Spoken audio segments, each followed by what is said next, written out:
Hello, everyone, and welcome to another video here on the Sports Daily Media Network YouTube channel. I'm your host, Sean Vowells. I've got Joe Meade with me, and tonight, Joe, we are recapping the national championship game, Indiana 27, Miami 21.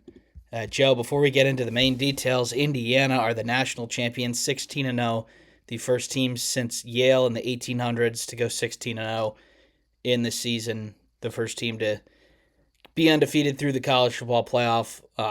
Obviously, that's a lot of long term stuff, but let's focus on the game here. Indiana wins, but Miami really comes to play. That's got to be your takeaway. Yeah, no, Miami, I thought really surprised a lot of people. I think, there were multiple instances in the game where you thought, here we go again with Indiana. It was that 10-0. You think, all right, Miami goes on this really nice drive. They missed the field goal. And then Indiana, Cignetti kind of tees up the promo saying it'd be nice to score a TD right at a half. They don't do that. And then Miami comes down. Mark Fletcher has the run of his life to make it 10-7. Then it's kind of funny because I hate comparing Miami to my team because Miami's clearly better, but it's kind of that demoralizing feeling if you're a Miami fan, right? You battle all the way back. You're down 10-0. You make it 10-7. You get a few stops on defense. And then your offense kind of just goes three and out immediately twice. And then to have the punt block on, let's face it, Camaro wasn't expecting to block that. He kind of was just there and put his hand out, and it happened. And in football games, I believe the statistic is block punt is the heaviest correlation with winning. And clearly that held at the end. But for Miami to rally back, to get it back to 17-14, back to 24-21, and then 27-21, to go 40 yards away, it was really when I say you're a play away, Miami was truly a play away the entire game. And that was mostly on defense. Let's face it. Indiana came up with third down conversion to Charlie Becker after another. Mendoza's fourth down scramble, which will probably go down. Um, Probably is the greatest play in Hoosier history. I mean, definitely as of right now, without having a crystal ball into the future. So, Miami, I thought nothing wrong with their performance at all. I know you could pick apart the last play, but for them to even be in that position exceeded a lot of people's expectations. It seemed like Indiana had the killer blow a couple of different times, and Miami came back and they had the ball with a chance to win at the end. But to start off the game, it was a really nice drive from Indiana to make it 3-0, and then a 14-play drive to make it 10-0. Like you said, he doinks the field goal. And with Indiana getting the ball first, Joe, 17-0 there, the game is probably over. But they get a stop, then they, break one off. And then the momentum switches immediately back with the block punt. You're like, all right, Miami showed some fight, but this is not gonna end well. And then Miami puts a great drive together. Fletcher's second touchdown was a great play. You can see the fake toss to Tony and the whole defense just shift with him, and then Fletcher's able to walk in. And then another great drive from Indiana, two 4th and 5 conversions on that drive, Joe. I think the first one, it was pretty obvious that they're going to go for that. It's on like the 35-yard line, would have been a 50-plus yarder. You don't take a 50-plus yarder to go up six, I think, unless it's, 4th and 9, 4th and 10. That one was a great catch by Becker. And then again, after rolling the dice successfully once, they do it again on 4th and 5. I know that was probably more of a coin toss decision, but he burns a timeout. He gets the right call in. And then we find out after the game that they prepared for that exact moment. There was a play in the Notre Dame game earlier this year where it was like 4th and goal from the 4. CJ Carr ran a QB draw, and the way that they blocked that is the way that Cignetti and Indiana did that play. They prepared for it, and ultimately he executed it. He did a really good job, Mendoza to stay patient there. And then ultimately he gets the first down, and then, they miss a tackle, and he gets the stretch shot, which will be, one of the more remembered pictures from this game. But, Miami comes right down and scores too, and then, they Indiana has a chance, Joe, to 2nd and 1, first down ends the game. The best left guard in the country false starts, and then Miami's able to use their timeouts and get the ball back after a field goal. So it would have been really demoralizing for the team that made no mistakes all year to lose pretty much on a mistake, but the defense stayed in their shape. They knew Carson Beck would have to push the ball down the field eventually, and he did. And Jamari Sharp with the game sealing interception, Joe, he is related to the corner from Miami who got the pass interference against Ohio State. Oh my It's either his gosh. uncle or his cousin or something. Um, his name was Sharp too, but just a really small world all around with all these people going to the same high school down there. But I thought the game was really like the refs really let them play. You know, we heard from Signetti at halftime the three personal fouls. There were definitely two that should have resulted in ejections. The third one probably was just a flag. But Miami and Indiana, to be fair, they were allowed to do a lot. There was a lot of 50-50 PIs that were where they ate the flag. There were some holdings that were missed. There were some, late hits on the quarterback that were let go until, of course, the last drive from Miami where Beck got one. But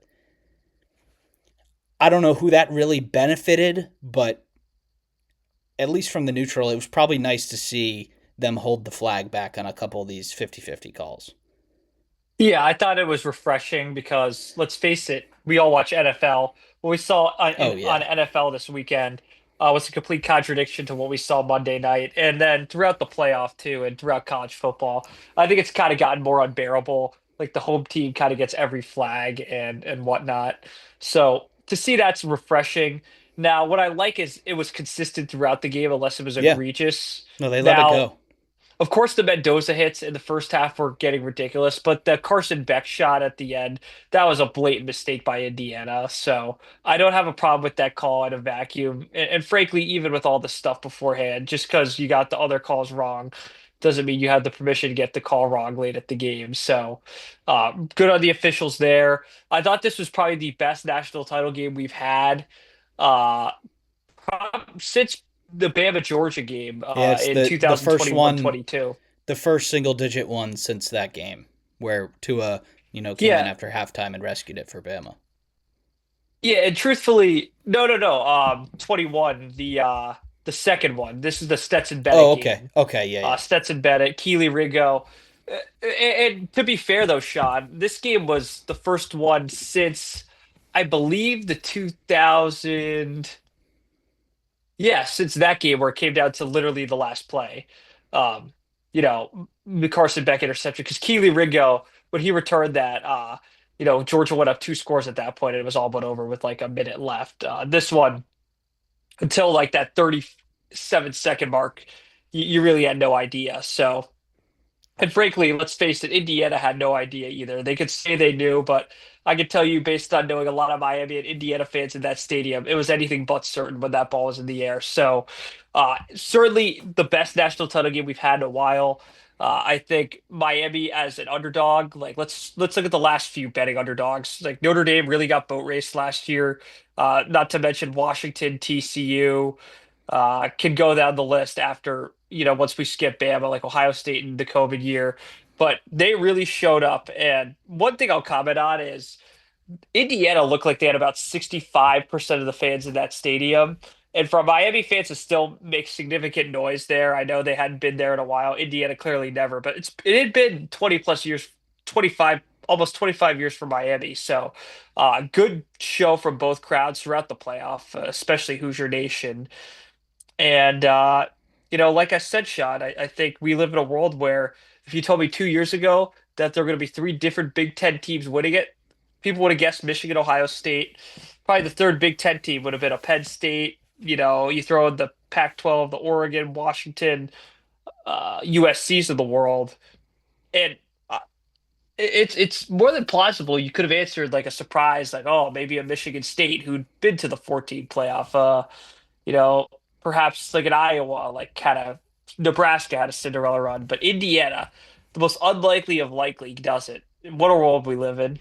And going into this game, Joe, we said Miami had to do a bunch of these things just to get themselves in the game. I think from their side, like the game plan, like it was there. Like they missed a field goal. They had a punt blocked.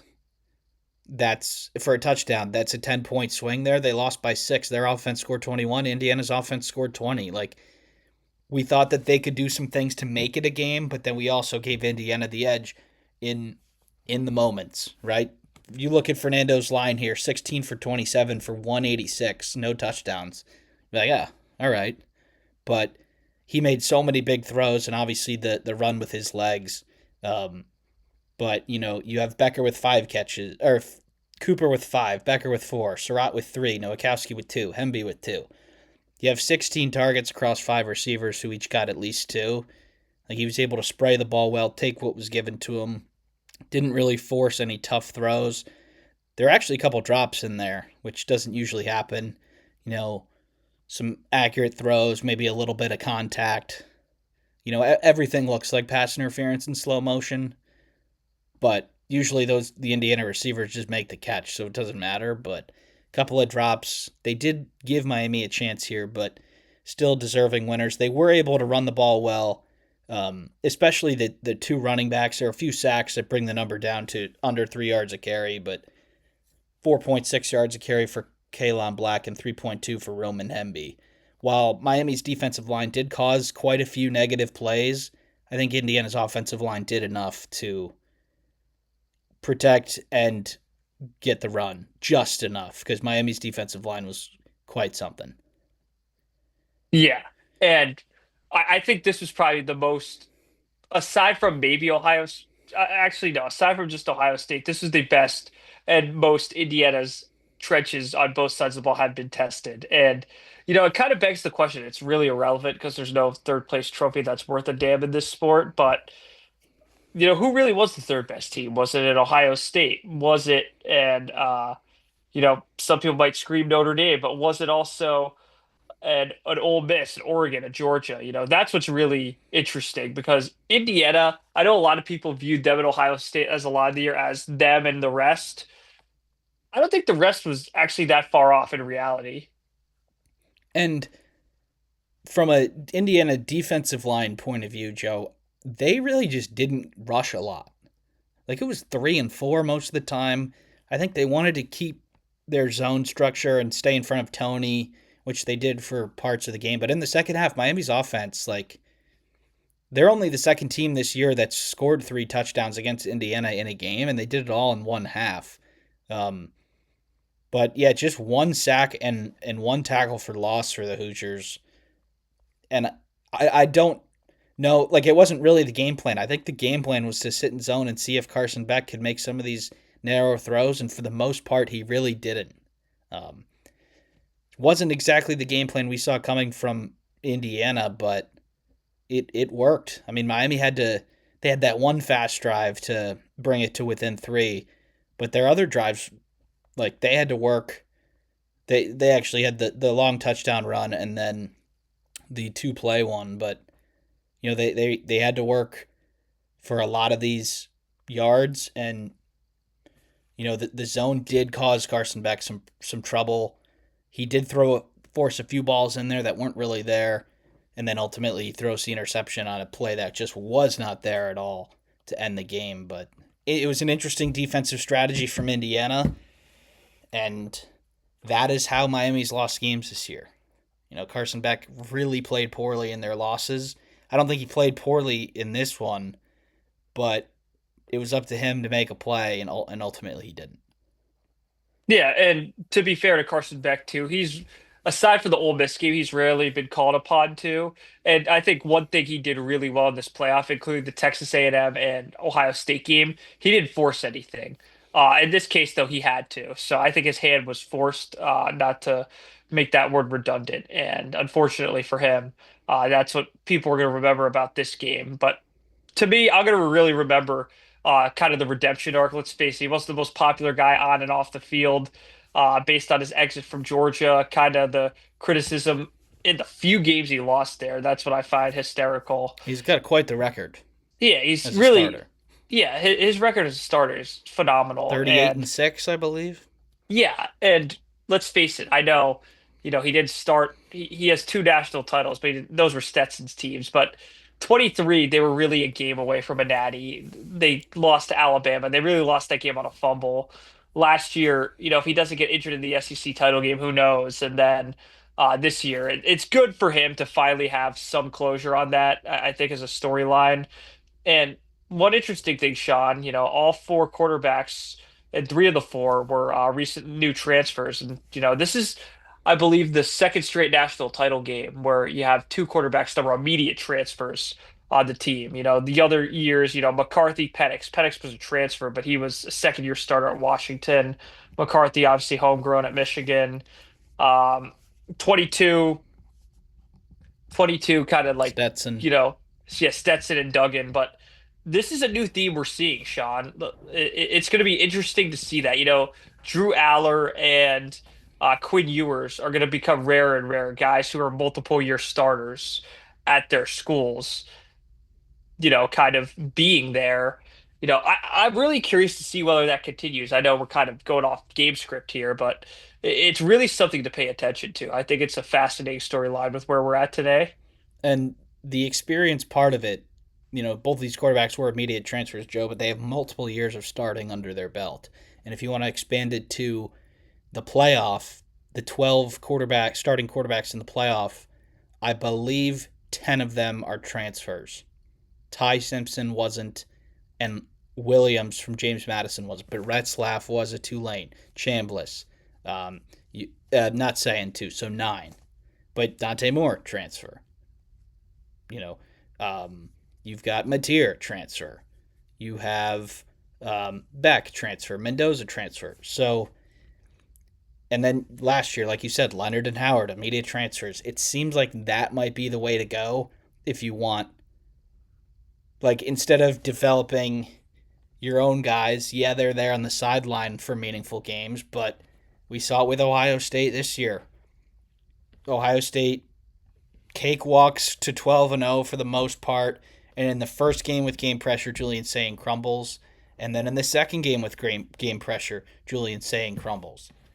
Had Julian Saying played 12 games at SMU last year, maybe that doesn't happen. And that's something that both Miami and Indiana are going to be going for next year. Indiana's already brought in Josh Hoover from TCU, and if the rumors are right, Miami will be getting Darian Mensah from Duke, who's had plenty of games there, and at Tulane.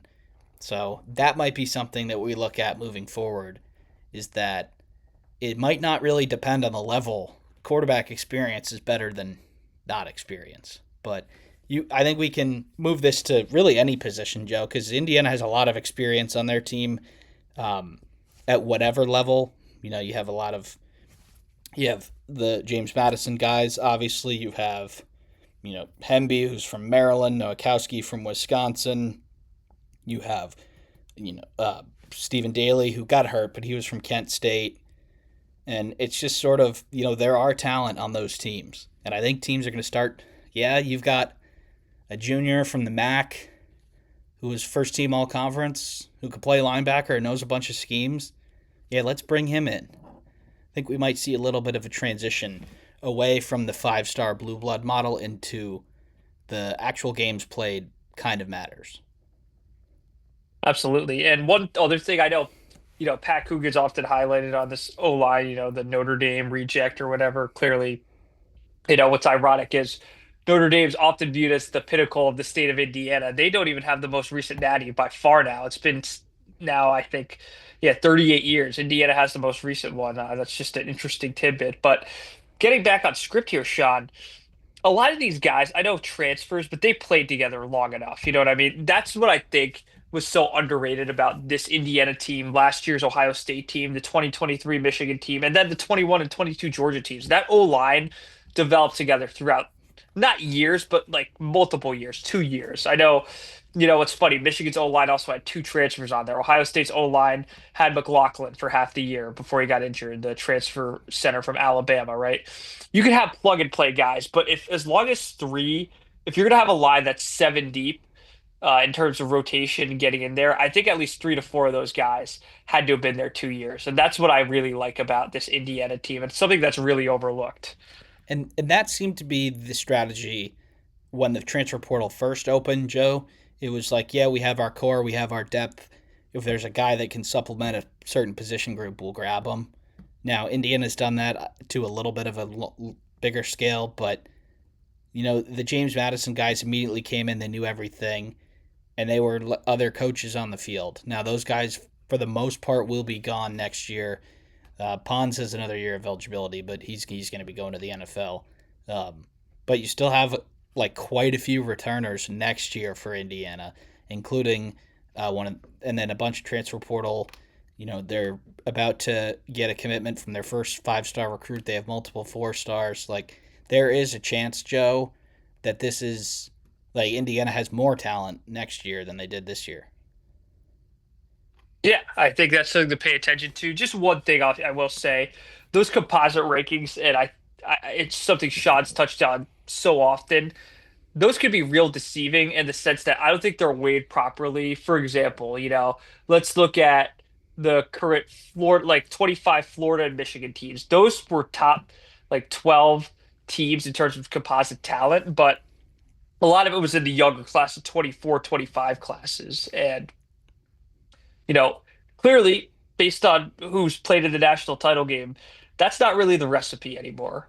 And So, for example, Joe Malachi Tony, the 18-year-old freshman out of Miami, guess how many stars he had? 3. Like at some point, maybe these people handing out stars aren't the best judge of talent. There is some reasoning to if a player plays really well and starts to get recruited by better schools, they're just given another star. Like that has happened a few times, but we're gonna have to see how the Blue Bloods fight back here because the line of succession at quarterback has changed. Um, defensive schemes have changed. It is a change in the sport, and that'll be something that we can get to in the off season. But Joe, to wrap up this video, Indiana 27, Miami 21. Hell of an effort from the Hurricanes. But the Hoosiers are national champions for the first time ever. And the last undefeated football champions are Indiana, and the last undefeated basketball champions are Indiana. So there's some banners on the wall in Bloomington. And let's wrap it up with your last word. yeah, and three straight for the Big Ten Conference. I think we lived in a world for most of our lives where it's SEC centric, right? I'm not saying it's Big Ten centric yet, but certainly the results have geared that way. So interesting to see not only the response from the Blue Bloods, what about the guys south of the Mason-Dixon? Will Georgia, will it Alabama, will it LSU win the next national title? I think that's going to be real interesting. And the way that they're spending in the portal, Joe, seems like they've had enough of this Big Ten nonsense. But thank you, everybody, for tuning in, and we'll see you next time.